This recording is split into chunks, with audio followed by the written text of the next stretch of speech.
What's going on, everyone? Say hi to us in the chat. Let us know who you are, where you're coming in from. Let's talk about first sales jobs. Daisy, you were just talking about your first sales job. You want to tell the rest of the folks what was your very first sales job? What were you doing?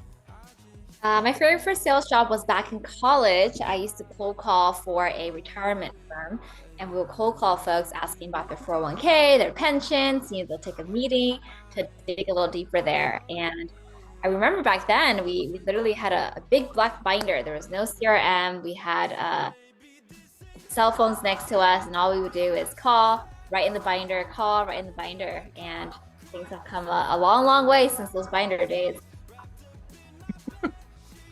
Binder full of leads, cold calling, all that kind of stuff. Super fun.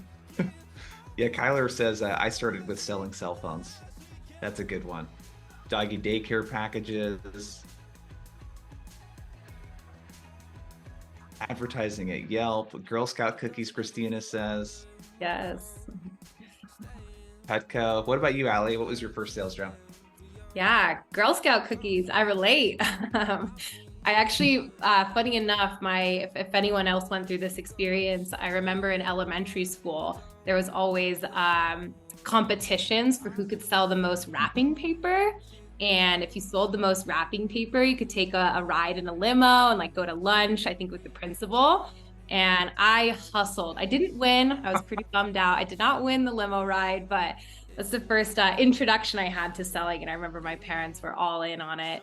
But my first sales job out of school actually worked for ADP, the payroll company. And I was either making cold calls on a desk phone. I did 200 dials a day in an office, also on paper, also using binders to keep track of all of our notes and all of our leads. And when I wasn't doing that, I was knocking doors and going around to different businesses and trying to help with their payroll needs. So taught me a lot of grit. That is crazy. Yeah, that's I kind of did the B2C equivalent of the ADP job, selling house painting services door to door. Yep. So I've knocked on thousands of doors and had hundreds slammed in my face. So that was a lot of fun. Let's get started, you guys. So we're going to talk about state of sales development. Before we dig into that, quick thank you to our sponsor, Orum. So we got a couple of the folks from Orum on the call today, but Orum's an awesome tool if your team is not yet using something like Orum, where you don't have to click and dial through the phone manually or through, hopefully you're not doing any kind of paper printed spreadsheets or anything like that. Definitely check out Orum. They got another feature I really like too, called the virtual sales floor, where you can simulate like a virtual call floor. That's pretty cool too. But to introduce our two guests today, we have Allie, who is a sales manager at Orum. And Allie, you spent, I want to say, you have pretty extensive experience actually, both as an SDR and SDR leader, if I did my research correctly. Yes. Yes, you did your research correct. So I started my career at ADP, as I shared, and then graduated into the SDR space and was doing the SDR work for quite a while. Ended up working my way through creating onboarding programs. And then before joining Orum, I actually built and led a sales development team for the last, it was about 5.5 years or so. Got introduced to Orum as a way to help my SDR. So I'm actually a former customer, seeing some customers in the chat here too. Hello, everyone. But that's my journey. I love the SDR world. And since then have been moved into the AE position and then now a sales manager. So yes, that's my background. Love it. Love it. And we have Daisy here, Director of Sales at Orum. Welcome, Daisy. You also have some extensive experience, and it took a similar kind of route, SDR manager into account executive, and now sales leader. You want to tell us a little bit more about your background briefly? Yes, I feel like Allie and I are the same person. I also started actually in Girl Scout as well when I was a kid. And then there, first job out of college was also in the HR space. I started off as an SDR. From there, I went up to become a team lead, SDR manager, and eventually an account executive. And then since then, my VP of sales at Orum was actually my manager at my old company. And he showed me what Orum was and how you can actually do your job a lot faster. I was sold on the product, and that's how I joined Orum. Started off as an account executive and moved towards director of sales to help lead folks here at Orum. Love it. Love it. And if you're seeing our stuff for the first time, my name's Jason. I run a company called Outbound Squad. So we do a lot of work with SDRs and AEs around outbound, cold calling, cold email, how to get better outcomes, and also around discovery, multi-threading, demos, that sort of stuff. So before we dig in today, let's give some quick background. And the way today is going to work is we're hoping to make this as interactive as possible. So if you got a question, drop it into the chat. We'd love to answer it.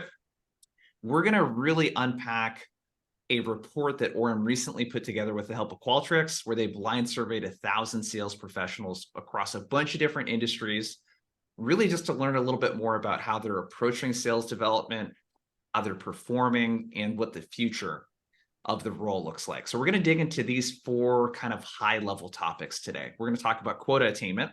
So how are SDRs doing right now? We're going to talk channel preference. So what channels are working best?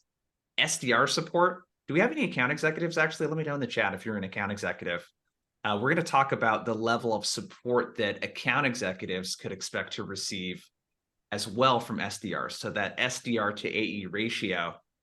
Oh, cool. We got a bunch of folks. Hey, Sharm. What's going on, man? Awesome. And then we'll talk about and kind of leave it with the future of the SDR role. So let's talk first, Daisy and Allie, about quota attainment. So here's what the survey showed. And I don't know, does this, maybe start with you, Allie, do the results surprise you at all in terms of like the level of like SDRs, like the amount of SDRs that are actually hitting quota? Because only 50 out of the 1,000 are actually hitting 90 to 100% of their quota, but you've been in the game for a little while. How does the survey results here compared to kind of what you would expect? Yeah, I think the survey results actually align pretty well with what I've experienced in previous roles and organizations, also just what I would expect today. I think candidly, it's gotten harder and harder to start hitting quota over the years. There's more buyers in this space. There's more competitors in this space, and budgets and all of these things play a role in it. And so, when we did this report, I believe the majority of the teams still were hitting quota, anywhere from 51% to 75%. That over 75%, about 26% of SDRs are hitting, above that. And I think that's where we can focus and double down on like, what are those reps doing and how can we replicate or duplicate those efforts? But by and large, when I saw this data, it didn't surprise me too much. I think traditionally in the SDR world and AEs as well, there's usually a little bit of a bell curve where we have some reps who aren't hitting, then you have your mid performers and then your high performers. It's all about finding those tactics of the high performers and replicating that for mid and lower as well. What about you, Daisy? Yes, Allie is spot on. So this is a very familiar bell curve, I'd say, in the SDR and AE world, where we do expect there's a fraction of top performers, majority in that middle range, and then there are folks that are trailing on the bottom range. I think it's also important when we look at these type of graphs, whether it says this or something else, is to understand what is quota compared to what's the company's ARR, ACV, and sales cycle. Because sometimes you might see different graphs other than this, where there's a lot of folks hitting or a lot of folks not hitting. And it's really important to assess and understand, are quotas set correctly based off of what the average deal size is and average sales cycle look like too. Gotcha. So let's spend some time here. I think the fortunate thing that you guys have at Orum, it's the same thing that I get to see what a lot of sales teams do. And you guys get to hear about what a lot of the problems are that folks come to you. And I'll kick this first question your way, Daisy. What are some of the things, when you look at your last 5-10 years of experience, what are some of the things that you've seen recently with like teams that are like have really good distribution curves of like a high percentage of those hitting quota? Yes. So over the years, I think the folks that I've heard and seen hits quota the most consistently, and have that higher range are folks that are really aware of the data of the business. A lot of times, especially in the SDR world, sometimes quotas are set like arbitrarily, or they're set based off of past performance or years before. But the best organization I see there is setting quotas and reassessing year after year based on the current environment, the current data set, the current talent pool, if you will, because every year the talent pool will change, whether it's a company pool or a candidate pool, depending on what the economy looks like. And that's going to take an effect into what that looks like. And I think really important in the SDR world, a lot of it has to do with career progression and having SDRs feel motivated. Because once you have a top SDR, if that SDR isn't performing, a lot of times it has to do with motivation and believing they still have a spot at the company. So the more you know about the company and the more you know about the data, the environment, you set quotas the proper way, those are the companies I see typically succeeding with more reps on the top of the curve there. Yeah. So Allie, go ahead. Yeah, I just to double tap on that, I think another thing that I see organizations who consistently are hitting quota, most of their reps are hitting like above that 25% who are in that 75 plus percentile. Another thing that I see them doing is they really know their numbers inside and out. So how quotas are set, as Daisy mentioned, is really, really important, and making sure that they're realistic, but also stretch goals. And then math of sales. One of the things that we do at Orum, and actually that I've done in previous orgs, is not only doing those conversations with leadership, but also doing it with the reps. So to give you an example, let's say my quota, I'm an outbound rep, my quota is 10 meetings booked, right? What are all of the pieces that go into those 10 meetings? What channels am I leveraging, and what's my conversion been historically? And then mapping out really specific KPIs. I think sometimes we throw out like dial KPIs or email KPIs just to have KPIs. But if we can back into those numbers and give reps that granularity too, that also is super empowering, because then I know what I need to do every day to accomplish my goals. And then it becomes fun because it's the skill-based portion of, hey, can I get tips on this talk track? Or hey, versus the metric management. So yeah. So I think we're starting to get into something pretty meaty here. So I bet a lot of the people on this webinar, especially if you're an SDR or have been an SDR before, I see this a lot with AEs too. They are given these arbitrary activity metrics. You need to do 50 dials a day, or you need to send 200 emails a week, or 15 personalized emails a day. That's something I've seen a lot of right now. And you're totally right. None of it backs into actual sales math. So I think pro tip for everyone here, if you don't have it, and there's spreadsheets, I should probably pull up, I have a version that I can give away too. Like literally what you're talking about is, what's the number that I need to hit, the number of meetings that I need to hit, and then what's the conversion rate of all of my channels? So what percentage of my emails turn into a booked meeting? What percentage of my connected calls turn into a booked meeting? And then working backwards from that as well around, what's my connect rate? How many calls do I need to make in order to connect with the number of people that I need to set the meeting? And if you really get super granular with the data, you can start to even see, do I get my meetings more from the phone, email, or social? And then each rep that way has a unique way to hit their number. And this sounds pretty simple, and I think it is. It's kind of a bit of effort to put that together, though. And I find that most sales orgs do not provide a way for someone to calculate their sales math down to, what is the individual activity I need to do across the channels? What does that look like on a daily basis? I think it's a great pro tip. The other thing that I wrote down, and someone asked the question about this, I'll just kind of open this up to the two of you.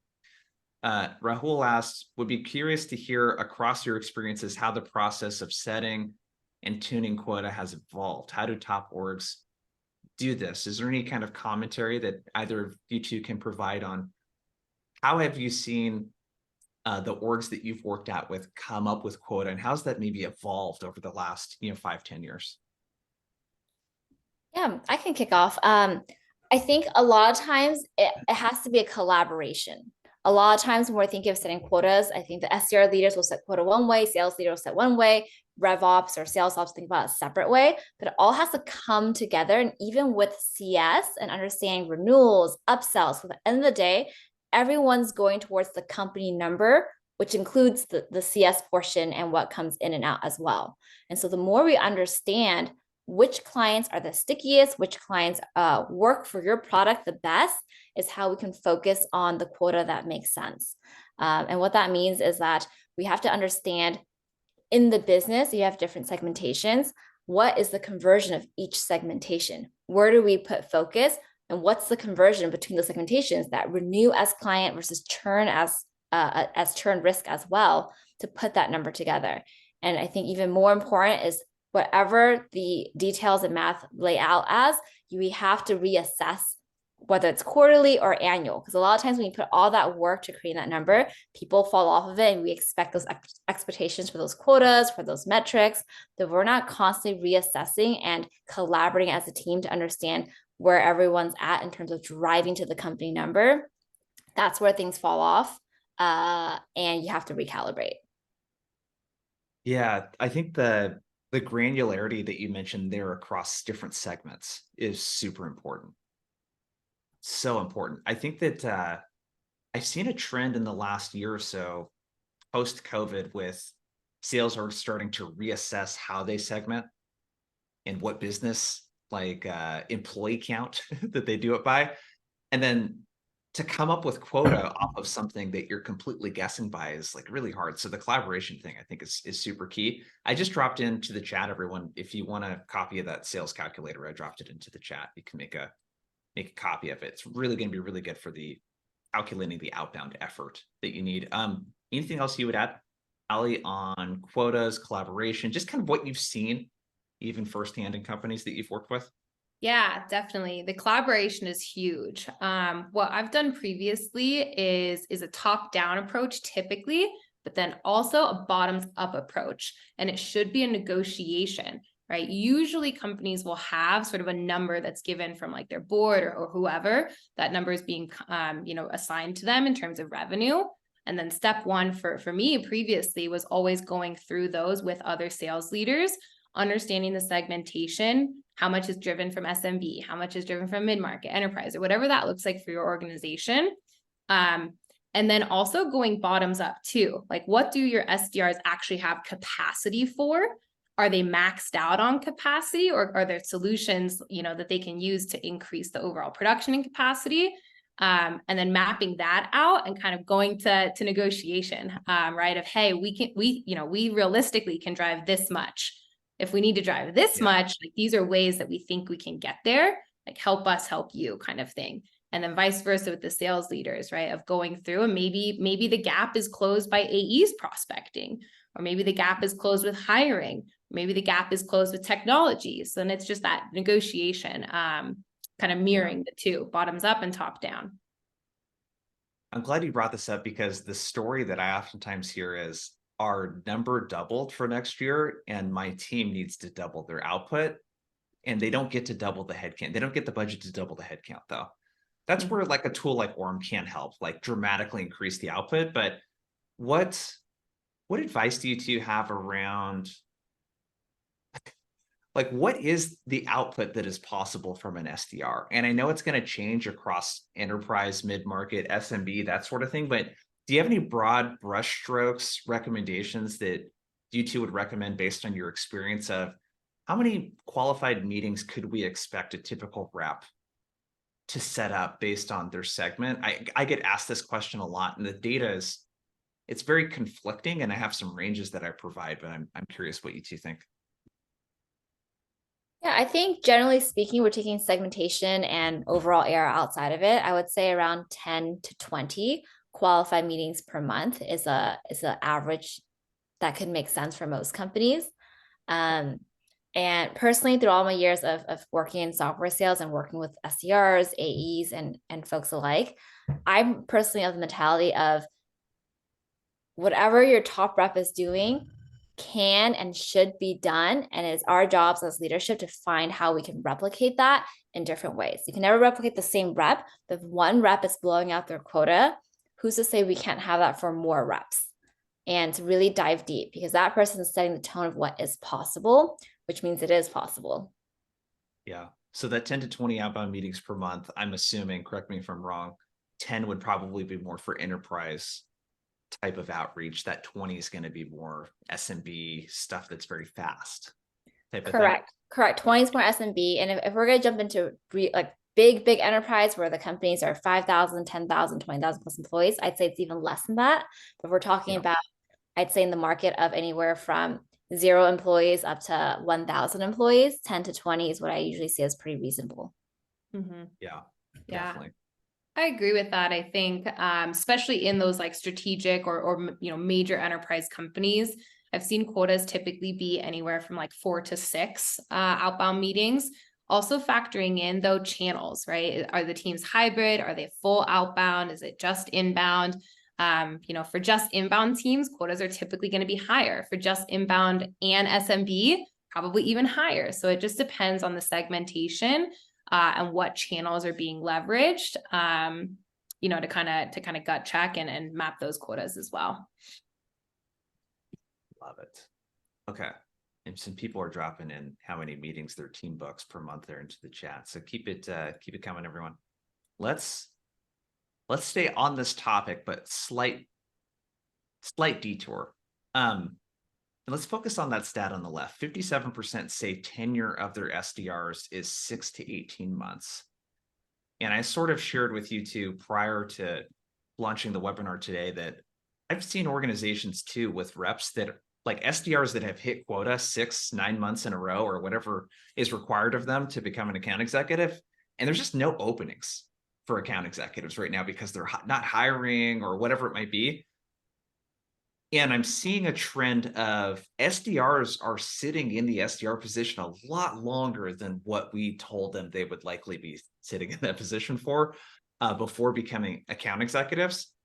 And my question is, and I'll throw this your way first, Daisy, is have you in your experience seen like the tenure of SDRs going up or down? And what do we do to keep someone motivated? Because the biggest thing I think that people are thinking about is the attrition that they might experience if someone's hanging around in that position for too long. So keeping them motivated, that sort of thing. What are your thoughts? Yeah, I'd say historically in today's world, typically I see anywhere from 1 to 2 years as the tenure before they are transitioning to a new role.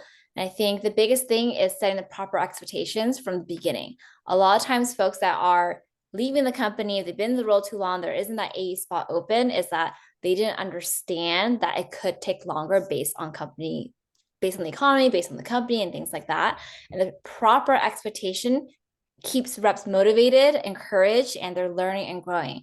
And what we typically say to folks as we're interviewing internal hires as well is that, if you make that promotion, if there is a spot that opens up, you want to be that rep that blows out all the other reps. You want to be that top 1, 2, 3 spot. We're not just promoting you to be an average rep or below the mark rep because you're starting out from an SDR to AE promotion. Be that top of the leadership board rep. And what that means a lot of times is if they're not ready, they can be really good in their SDR job, but if they're not ready, they don't have the skill set.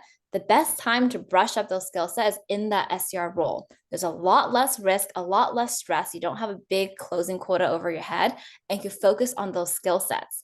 And if that training program is not there at the company, then we want to empower the reps to take it within their own hands and create the program. That shows leadership, it shows initiative, and these are the strong skill sets that will make them a better rep if and when they become promoted too. So long story short, I say setting the proper expectation with the reps during the interview process and from the very beginning. So there is no assumption that there's promotion paths, even if you do really, really well, but also set up that rep for success so that they are learning the skill set, they're taking initiative, and they're driving the conversations. So if and when that promotion happens, they're going to be top of the leadership board type of reps too. Yeah. Super interesting. And I'm just looking at the chat here too. It sounds like there's a couple things that, Martin says the SDR role became very entry level, and it is sort of looked at and treated as an entry level role when you think about it in tech. That's the observation that I have.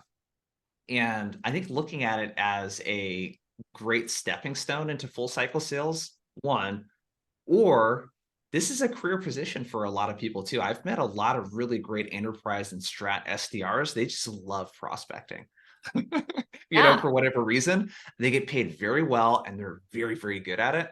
So it's very interesting.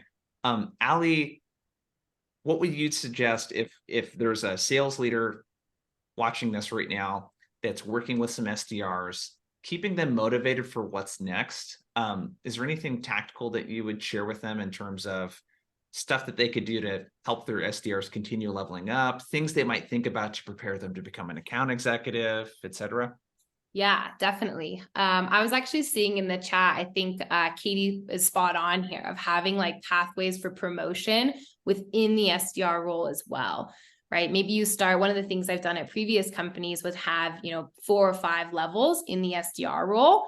SDR 1, SDR 2, you could do a senior SDR or start working in the enterprise space. So there's always that continued progression, because most of us got into sales because we're competitive and we really like to win and progress and level up ourselves. So even if there aren't AE positions open yet, it is helpful to have those pathways for promotion directly in the SDR role, or leadership as well, team leads or working to be SDR managers too. Other things that are helpful that you can put into place in terms of tactics are like certifications. So for example, one of the things that I see oftentimes, or that we focus on here at Orum, is discovery and transitioning from like SDR discovery and the questions we ask, as we're qualifying and setting up meetings, to AE discovery. So one of the ways that you could work with reps is setting up either certifications, role plays, pairing, AEs who are wanting to maybe go into leadership as well with an SDR who's hoping to get promoted to an AE role, and have them share tips and tricks. Solutions like Gong or Chorus as well, where they can go in and listen to, call recordings and like write down questions that they want to start asking. So I think discovery is the area I find, and as an AE, as a sales manager too, I always go back to discovery. So I think that's a really big area where, reps can start focusing and doubling down and collaborating with other people in the organization to help prepare them for an AE role as well. Yeah, so it's to both of your points, thinking about your personal brand. So when it does come time to select more account executives, like being the obvious choice, are you the person that's like networking with other sales leaders and account executives, riding shotgun, watching calls? Do you already know the language that the buyers speak later through the sales cycle? Have you prepared, your stuff for that? And if your company's not giving that to you, I mean, there's tons of free content on LinkedIn that's posted. And there's courses, programs, all that kind of stuff. Okay. Yeah. Marina says, being the brand, I like it. This is my way. Totally. Yeah. Okay. Let's shift gears. Let's talk channel preference. And I'm going to put a poll out here in a second because I'm curious on what it looks like for the other folks. But this is what we've seen and what Orum has gotten in terms of the number of touch points to set a meeting. So this would be how many emails, phone calls, social touches, like how many activities do I have to put in to set a meeting? And I'll kick this first question your way, Allie. If you could remember when you were getting started back in the day, what did it look like in terms of activities to get a meeting then versus what it looks like now? And why do you think it's so much harder to get a meeting these days? I laugh because I think it's changed drastically. It depends still on your segment, right? I think that's the caveat for this whole conversation. But when I first started cold calling, connection rates, I felt like were much higher. Email response rates were much higher. Now we're sort of getting inundated, right? Where there's always emails coming in, always LinkedIn messages coming in, always cold calls coming in. And so it's harder to cut through the noise. I think there's a couple reasons for that. One, there's more resources for us to leverage. And so SDRs and AEs, we can just produce more. So naturally, there's going to be more noise for buyers. And then also, right, innovation, like maybe your product was the only product back in the day, and now there's, 10 or 20 competitors. So it's harder to cut through that noise as well. So I think those two reasons, right, attribute to the increased amount of touch points that it takes to set a meeting. And then the last piece is there's more buyers as well. The buying committee is bigger, right? It's not just, you making the decision anymore. There's probably a handful of people. So it can sometimes take a couple of conversations with multiple people in the org, especially on the enterprise side, to book that meeting. So 3 to 6 or 7 to 9 touches, is not surprising to me in this landscape today. And let's launch a poll real quick too. Let us know in the poll how many touches for you to land a meeting typically. I do see massive variance across industry too. So like transportation, for example, when you're calling into, it's like a 30-40% pickup rate oftentimes when you're calling into that persona. So you're getting way more at bats versus calling into marketing people, salespeople, or the tech crowd, I notice. So it's very interesting. But Daisy, what do you think in terms of touch points to get a meeting? Where do you see this heading? Are we going to a place where it's going to take 20, 25, 30 touch points? Are certain channels maybe going to no longer be effective? Like, is it just going to keep going up and up and up? And that's what I always wonder with outbound is it's so hard to get a meeting and it seems like it requires more and more and more effort. Yes, I think it's definitely gone up a lot since years in the past. I do not and hope not forecast a world where it's just go up and up and up, because I think now that we're starting to understand that there's a bigger pool of buyers, it's more objections to go through. Because I think in the past, a lot of times budget was there, timing was there, you're able to make a decision. Nowadays, even if you like what someone has emailed you, you have a higher propensity to ignore that email because, oh man, I have to go to finance and ask for budget. I have to convince my 2 other colleagues who are tough to convince. Is that worth my effort and energy? So I think that makes it harder and harder. And that's why there's so many more touch points, because you really need to build a coach or a champion, someone who's willing to do that extra work to entertain the idea of your product. However, I do believe in today's world, especially with AI and all the tools and software available, as sales professionals, we can get tighter and tighter with our pitch, which is what it takes to cut through the noise and have less touch points. Because right now, everyone, give or take, has the same email strategy, the same jokes sometimes, the same even pickup line when you talk on the phone.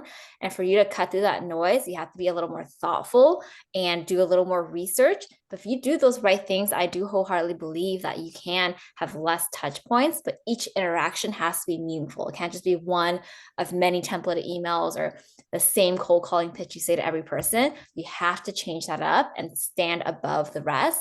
And that's how we can lower the touch points over time too. Yeah, I mean, we're kind of in a world right now where people expect things to be personalized. When you sign up to get text or email alerts at your favorite e-commerce store or clothing store, you expect to be communicated in a way that meets you where you're at. So when you're first signing up, you kind of expect to get that coupon. When you add something to your cart and you don't buy it, you expect to get a message about, hey, we noticed that you added these shoes to your cart and you didn't buy it. Are you still interested? Here's a coupon. Like, you expect that level of personalization.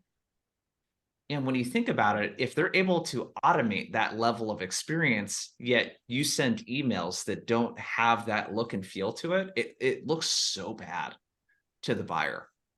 And people just getting inundated with that stuff. So yeah, I think that the world that we're in right now with outbound, I 100% agree, is if you just aren't doing the basic fundamental things of like researching someone and showing that you did your research and putting that into the email, for example, or doing that bit of research prior to picking up the phone and calling someone, that's just table stakes now. It just doesn't work anymore unless you're doing those kind of things. I got the poll results. It looks like most of the group here is in that 3 to 15 touch point range. I think that people focus on this way too much. And I think there's a minimum amount of effort that you have to put in, but 15 touches, like that's the sequencing principle that I teach. It's 3 weeks, 5 touches per week. It's 2 phone calls and 2 emails, and then like a social touch. It's really not that much. It's the consistency and the adherence to it that is really, really big. Okay, let's keep going because I want to, let me stop sharing the poll. Okay. And by the way, if you guys have questions, which I see a lot of them in the chat, which is great, if you could put them into the Q&A section of Zoom, it'll help me kind of filter them out to make sure that we don't gloss over any of your questions. So let's look at channel preference. Okay. So what you're looking at in the graph here, you see the channels on the bottom, emails, calls, social, and then we got texting, which I'll have to ask you too about texting. I haven't really done much of that with cold outbound. But what you're looking at, so email, what you see in gray there, those are the percentage of people, the amount of people, excuse me, that where this is like their first choice. This is the most effective thing for them, right? And then you have second and third choice. So what's really interesting is that, I don't know, the thing that popped out to me here is, and I'm so bullish on the phones, and we're going to have some really cool stats that we share on phones, but like the phone just doesn't get much love. You know, it just really doesn't get a lot of love. Why do you think that is, Allie? I mean, you've been doing this for a while, been in the seat yourself. What is it about the phone? I feel like there's this belief that it doesn't work. There's the low pickup rates. So I get that it's very high effort for the return. But what is it that you think about is with the phones? Yeah, I think there's a couple things that go into it. One is yes, the effort, right? Especially if you're manually calling. We're spoiled at Orum, but when I first started, right, at ADP, and I was making those dials all manually, it took all day, right? And so if you have a low connection rate, one, right, you're gonna feel a little bit burnt out after sitting, in a conference room all day punching in phone numbers. Two, your morale might take a little bit of a hit if you're not having those conversations. And three, you're motivated to book meetings. So if you're not getting into those conversations and connections, then most likely you're not booking meetings and you're not seeing the fruit of your efforts here. So I think that especially in the manual dialing space, it can be very it's hard. It's really, really hard to go through and motivate yourself for those reasons I shared. So I think that's one aspect. I think the other aspect is just around sometimes just like call reluctance or call anxiety. It's just like if you don't, if you're like riding a bike, right? If you've never rode a bike or you've never ridden it downhill, you're probably going to be pretty nervous to go and do that. And same thing with cold calling. If you haven't had conversations, if you don't have an opportunity to practice your pitch. I remember when I first started cold calling, I would actually drive around with my boss at the time. And as we were going and knocking doors, he would role play with me. And that just helped me get that confidence. Even if I wasn't having conversations, we would do a role play and he'd be really hard on me of like, do it again. And at the time, it really helped me develop that skill. So I think that's the second aspect, is making sure that you're putting yourself out there. And especially SDRs who want to promote or you want to be in the AE role, that cold calling practice will help you, because your whole role as AE is having those conversations with customers or prospects. So I think those are the two reasons why sometimes the phone is neglected. Is one, it's difficult to muster and to get into those conversations, especially with the manual processes a lot of teams use today. And then two, if you don't have that practice, you're probably going to be pretty nervous or, kind of flounder on the conversation and then end up not booking a meeting, which takes a hit on us. Do you remember that it was like a stat or a study they did where they said the thing that scares people more than dying is public speaking or whatever it was? Like, they should have asked them about cold calling, because that's got to be at the very top of the list. Yeah. Especially doing it in person. But there's a total fear factor around it that I see in very experienced salespeople too. So I think the great advice there, practice, like get it down. I think cold calling, unless you have a tool like Orum that gets a lot of conversations going for you, it's kind of becoming this game where, you know what, if you're not really, really good at this, it's almost not even worth your time to do. Like if you're not going to do a really great call and have a really good conversion rate into booked meetings, it's a task that it's a lot of effort. And the yield is extremely low if you're not able to do that. Daisy, what are your thoughts on phone? And you've coached and led a lot of reps and leaders with this too, but any tips in this area on the phones? Yeah, I think you're spot on there, Jason. It's if you're not good at it or not willing to get good and go through the grit of objection after objection, then it's just an inflated number to please your manager to say, I made 50 calls, I made 100 calls, because people just look at those stats. But if you are able to become good or willing to go through those objections and rejections, that will propel you to be a better salesperson. And I think especially in the SDR world, why phones are more important than ever is because if you are interested in that AE promotion route, AE sell through talking, through demoing, through storytelling. And to sharpen those skill set and be able to navigate those conversations, those rejections, different personalities, that's going to make you an even better AE. So quota aside, the phone is an important channel for any rep to up level their career progression. Because if I'm looking at an SDR who blew 300% of his or her quota all through email versus a rep who hit 110% all through phones, I'm likely going to be more impressed with the rep through phone versus email in terms of what I see from an AE perspective too. And things just happen so much faster on the phone, and I think that there's some other games that you can play too with the phone. I call it following the engagement. There's use email as a way to find people that will raise their hand and interact with the stuff that you send them, and focus a lot of your calling effort onto those people raising their hand. So there's ways to kind of cherry pick some of those things. Let's there's another really good, there's just lots of good stuff people are dropping into the chat. Yeah, Katie says it's peer pressure. Best way to get better at cold calling is to do it in groups, learn from each other, listen back. Can you guys share, you have it doesn't surprise me. I would expect it from you guys, but there's a culture where you guys have like standing open virtual sales floors, and account executives join these sales floors to make calls. Can you guys tell us a little bit more about, like, how do you set that up at Orum? What does that part look like? Yeah, I can jump in on this one. So yeah, I'm seeing some stuff in the chat here too, but Orum, it actually has a virtual sales floor where we'll sort of replicate that office feel. When I first learned to cold call, again, I was sitting in that conference room. I heard all of my peers, but it got a little noisy too. And so in Orum, we actually have virtual rooms.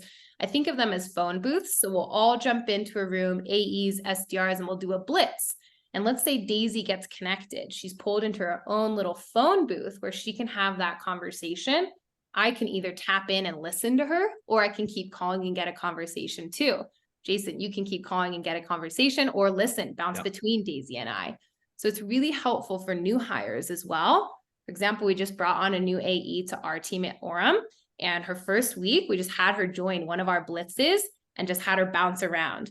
Because we're getting into more conversations through the nature of Orum's AI, she was able to listen in an hour call block to, 10, 20 conversations, in her first week, which is just helping her hear that pitch practice and also understand, her style and her rhythm as she hears how different reps approach objections and how they open their calls too. And so it's the very next best thing to being in person and doing it. It's pretty badass.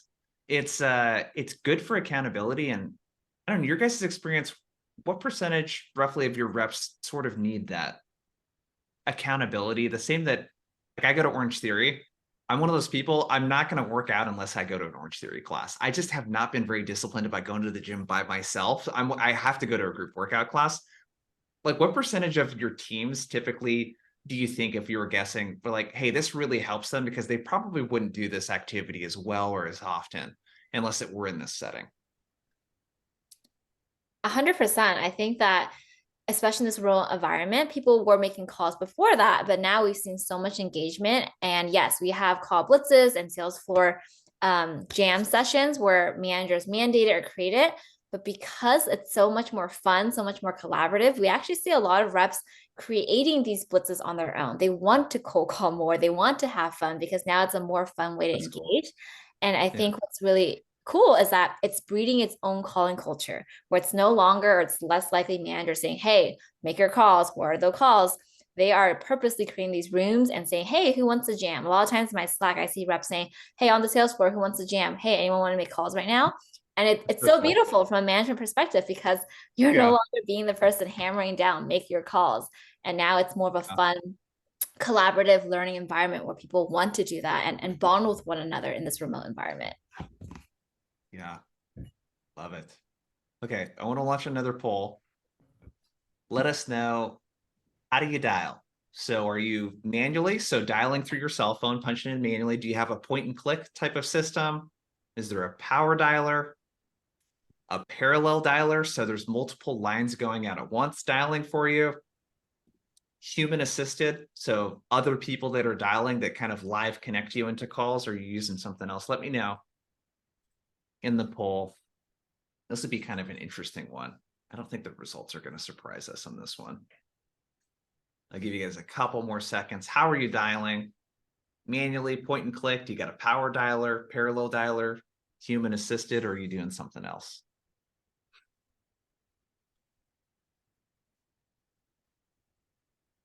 We're going to end the poll and share it. There we go. Sort of what I expected. About 78%, 3/4 plus is doing it the old-fashioned way. And we were sharing earlier, we kind of grew up in sales environments where you were dialing manually on a phone from a piece of paper. You didn't even have point and click.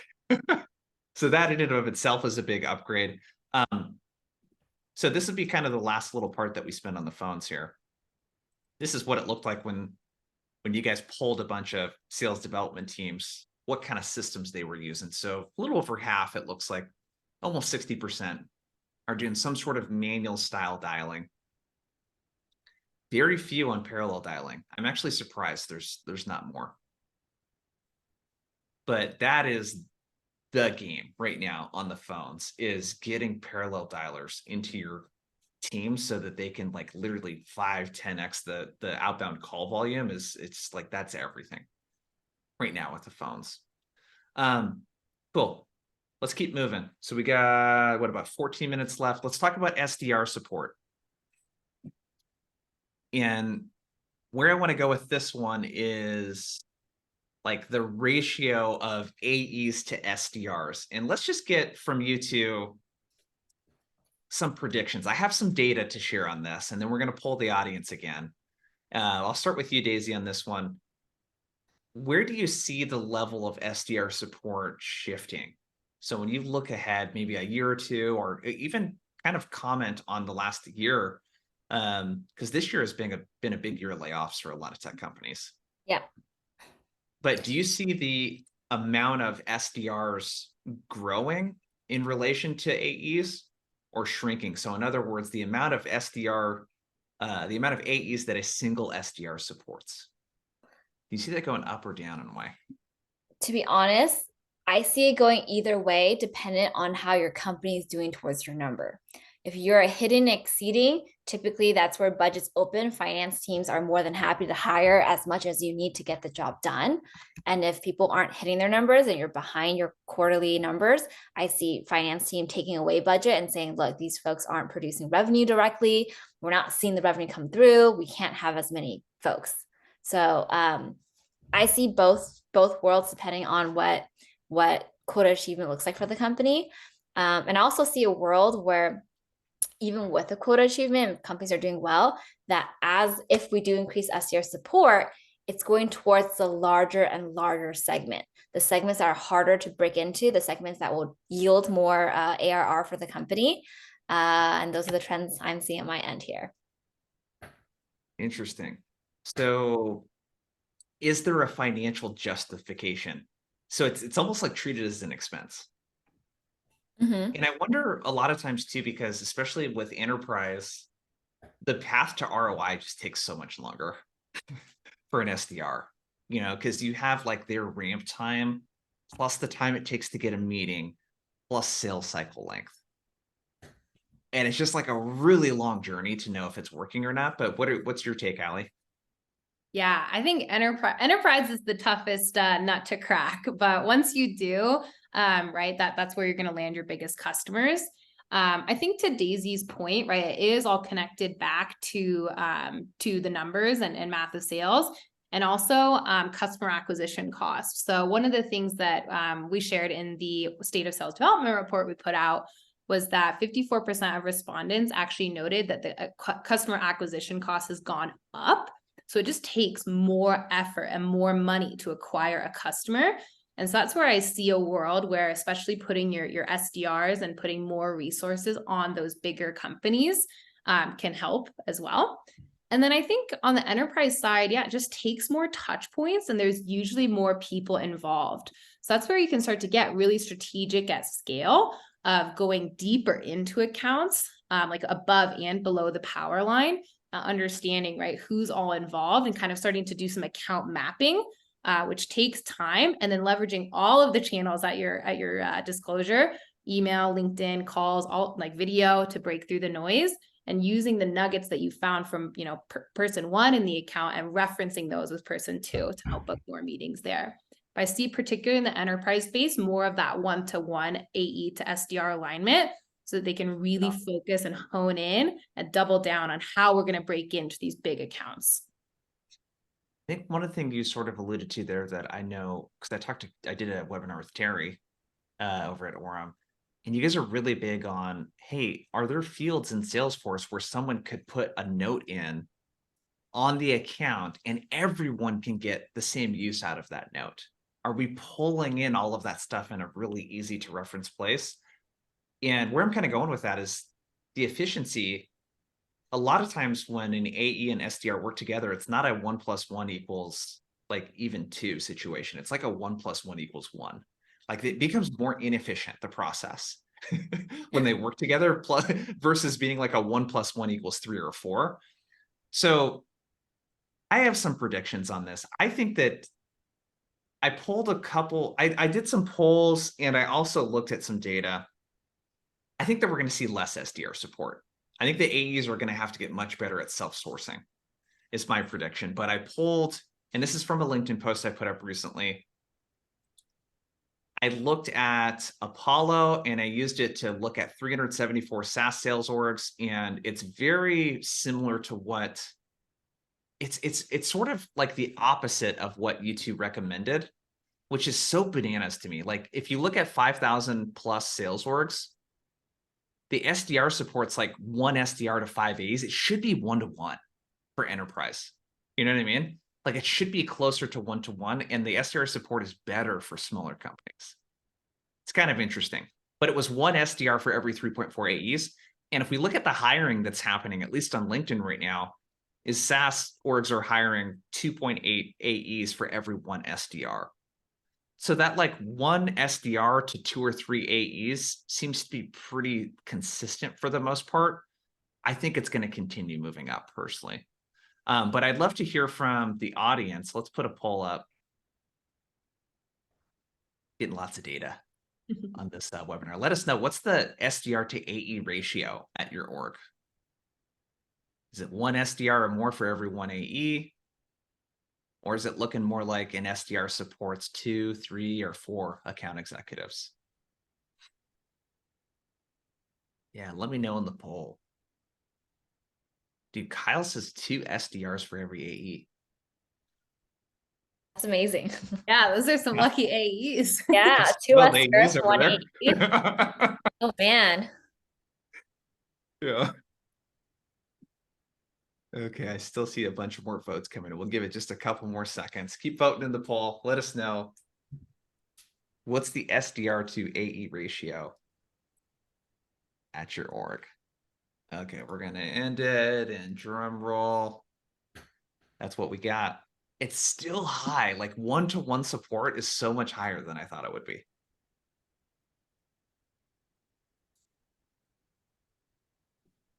Yeah. It's Stuart Chant just dropping in a summary of the call today. Love that, Stuart. I think a lot of it also has to do with what the company size is. The smaller the company, it's very easy to have that 1-to-1 ratio, as it should be, because you're hiring 1 SDR, 1 AE. Maybe you hire 1 more AE, 1 more SDR. But when you're scaling to a company with 100, 200, 300 reps, it becomes a big a financial cost to justify those reps. And not saying they're not justifiable, but it becomes a bigger and bigger conversation with multiple stakeholders and multiple decision makers to continue the org as they see fit too. Yeah, totally. Okay, we got 5 minutes left. I want to spend some time in one more area here. Let's talk about the future of the SDR role. So I think what the data shows us is that over half of the orgs you guys surveyed, they are increasing headcount on the SDR team. So they're growing the SDR team. The other thing I thought was super interesting was the correlation between SDRs hitting quota and AEs hitting quota. Very interesting. So 73% of the time, if the SDR team is hitting quota, the account executives are also hitting or exceeding target.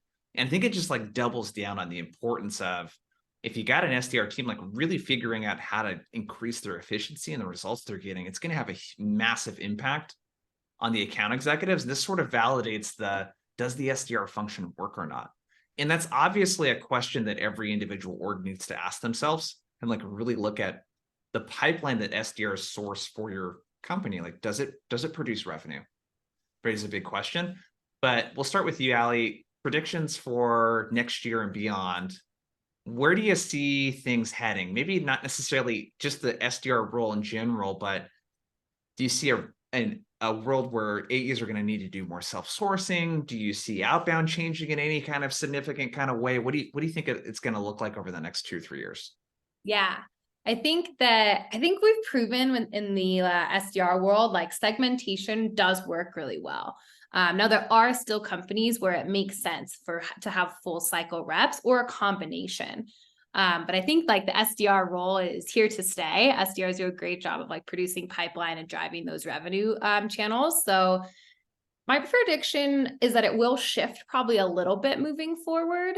One of the things you mentioned, Jason, and I'm in alignment with this, is I believe that AEs will be responsible for sourcing more pipeline. I think that's one prediction. The second prediction, and again, taking it with a grain of salt, depending on your industry, who you're selling into, but I think particularly in the tech SaaS space, outbound, and as we talk with customers who are coming to Orum, outbound is more of a priority and a focus. It all goes back to that customer acquisition cost. It costs more to acquire customers. Inbound leads are expensive. And so I think a lot of times I see companies that are doubling down on outbound as a way to reduce that customer acquisition cost. And then also having AEs self-source. In previous orgs, that was always something we had talked about, in my previous company, something we do at Orum. Everyone is responsible and has a hand in pipeline generation. Those are my 2 predictions. More doubling down on outbound. Inbound will still be here, but more on the outbound side, and then more on the AE sourcing as well. So we're all rowing in the same direction toward the revenue target. Yeah, just to double click real quick on what you said, because I'm actually hearing this from VPs of sales I speak with. We need to move to an outbound led sales motion because the cost of acquisition with inbound is way too high. I'm hearing that a lot. Mm-hmm. So it's very interesting. If you're a sales rep or a frontline leader, like be thinking about this, like your team, they need to have good outbound chops, your account executives. Daisy, what about you? Any predictions? Yeah, I think Allie's spot on. The SDR team isn't going anywhere anytime soon, but I think the AE world has to self-source. And what that also means, as AEs are self-sourcing, focusing on that, I think if there's a world where we are going to be up-leveling our SDRs more, we'll be expecting them to maybe even focus on some of these smaller deal sizes, run full cycle for some of the smallest deals for the companies. And it goes in the same direction where there's still that support, but we're up-leveling everyone to do a little more to drive that revenue for the business. Totally. That's all we got for today, everyone. I'll drop it into the chat again. Make sure to connect with us on LinkedIn. Check out Orum.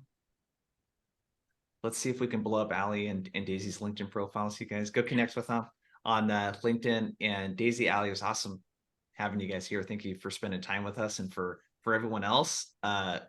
Great engagement today. Tons of questions. Really loved it, and we hope this was helpful for you. We did drop in a link to grab the state of sales report. I'll drop that in the link again, and that's all I got for you guys. Appreciate it. Thank you, everyone. Thank you. See you. Bye. Have a good one. Bye.